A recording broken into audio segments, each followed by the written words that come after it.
Hi viewers, welcome to Pradeepa Lakshman 25 channel. ఈరోజు మీకు ఒక అద్భుతమైనటువంటి ఎంతో ఇంట్రెస్ట్ అయినటువంటి న్యూస్ సమాచారం చెప్తానండి. మన కొండవీడు ప్రాంతానికి సంబంధించినటువంటి ఒక గొప్ప ఘట్టము. తద్వారే కింద వేణుగోపాల స్వామి కత్తులబావి నిర్మించడం జరిగింది. అదేమి ఘట్టం అంటే ఇప్పుడు మీరు చూసేటటువంటి ఈ వృక్షాల్లో, ఈ మొక్కల్లో పరుషవేది తయారు చేసేటటువంటి మొక్కలు అనేవి ఉన్నామండి.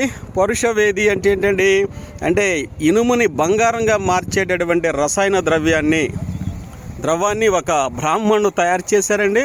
ఆ తయారు చేసినటువంటి పరుషవేది ద్రవాన్ని ఇక్కడ ఉన్నటువంటి రాజులకు ఇవ్వడం జరిగింది. వారైతే దాన్ని తీసుకొని ఆయనకి అన్యాయం చేశారు. అందుకని ఆ బ్రాహ్మణుడి కింద వేణుస్వామి గోపాలాలయం నిర్మిస్తామని పర్మిషన్ తీసుకొని రాజుల దగ్గర కత్తుల బావి నిర్మించి సుమారుగా 450 మంది పురుషులను ఆ బావి ద్వారా వధించారు. అందులో పడిపోయేటట్టు చేశారు. ఎందుకు చేశారంటే కేవలం పరుషవేది అనేటటువంటి రసాయన ద్రవాన్ని తయారు చేశారు. ఇది ఇనుముని బంగారంగా మార్చేటటువంటి గుణం ఉంటుందండి. అయితే ఆ కాలంలో పరుషవేది తయారు చేయడానికి వాడిన మొక్కలు ఈ కొండవీడు కోటలోనే ఉన్నవి. ఈ కోటలోనే మనం చూసేటటువంటి వృక్షాలు ఉన్నవి. ఇవి అప్పటి పేరుల్లో ఏవో వేరే వేరే పేరులు సంస్కృతంలో రాయబడి ఉన్నాయి. ఇవన్నీ మన కళ్ళ ముందే ఉన్నవి. వాటిని ఒక నిష్పత్తిలో వాడి ఆ యొక్క పరుషవేది ద్రవాన్ని ఆ బ్రాహ్మణుడు తయారు చేశారు. అయితే ఇప్పుడున్నటువంటి పేరులు అప్పుడున్నటువంటి గ్రాంధికం పేర్లకి తేడా రావడం వల్ల ఆ మొక్కల్ని మనం గుర్తించలేకపోతున్నాం. నిజంగా ఈ పరుషవేది ద్రవాన్ని గనక, ఆ నిష్పత్తిని, ఆ మొక్కల్ని గనక మనం ఈరోజు కనుగొనగలిగితే మన భారతదేశానికి ఎంతో బంగారాన్ని తయారు చేసి ప్రపంచంలో ధనవంతమైన దేశము, ధనవంతమైన ప్రజలు నివసిస్తున్న భారతదేశానిగా మనం రూపొందించవచ్చు.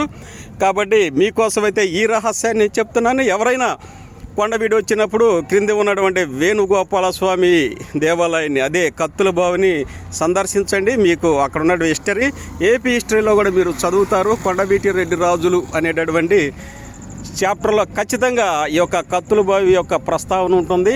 కాంపిటేటివ్ ఎగ్జామ్కి వెళ్ళిన వాళ్ళకైతే అందరికీ తెలుస్తుందండి. చూడండి, ఇదిగోండి, ఇవన్నీ మనం చూస్తున్నటువంటి మొక్కల వృక్ష సంపద. కొండవీడులోనే పరుషవేది తయారు చేసేటటువంటి మొక్కలు ఉన్నాయండి. ఇవన్నీ సంగ్రహించి ఆ యొక్క బ్రాహ్మణుడు తయారు చేశారు. అది మనకు తెలియకపోవడం నిజంగా మన యొక్క దురదృష్టకరం. ఏదైనప్పటికీ వాటన్నిటిని మనం చూస్తున్నాము. మన ప్రదీప లక్ష్మణ్ 25 ఛానల్ ద్వారా మీకు ఇలాంటి రహస్యాలు మరియు ఇలాంటి చరిత్రకు సంబంధించినటువంటి ఎన్నో అద్భుతమైనటువంటి ఘట్టాలు మీకు అందించడానికి మమ్మల్ని ప్రదీప మేడం గారు హైర్ చేసుకున్నారు. మీకు మంచి ఇలాంటి వీడియోస్ అందించాలనే ఉద్దేశంతో, తన సబ్స్క్రైబర్లకు అందించాలనే ఉద్దేశంతో మమ్మల్ని హైర్ చేసుకున్నారు. కాబట్టి దయచేసి మీరు ఈ ఛానల్ని ఎంకరేజ్ చేయాలి. కాబట్టి తప్పక సబ్స్క్రైబ్ చేయండి, లైక్ చేయండి. మీ ఫ్రెండ్స్ కూడా షేర్ చేస్తే ఇలాంటి వీడియోస్ మీకు చాలా వస్తాయి. చాలా రహస్యాలు, చాలా హిస్టారికల్ ఈవెంట్స్ మీకు అందిస్తామని హామీ ఇస్తూ మీ యొక్క Pradeepa Lakshman channel 25. Thank you one and all.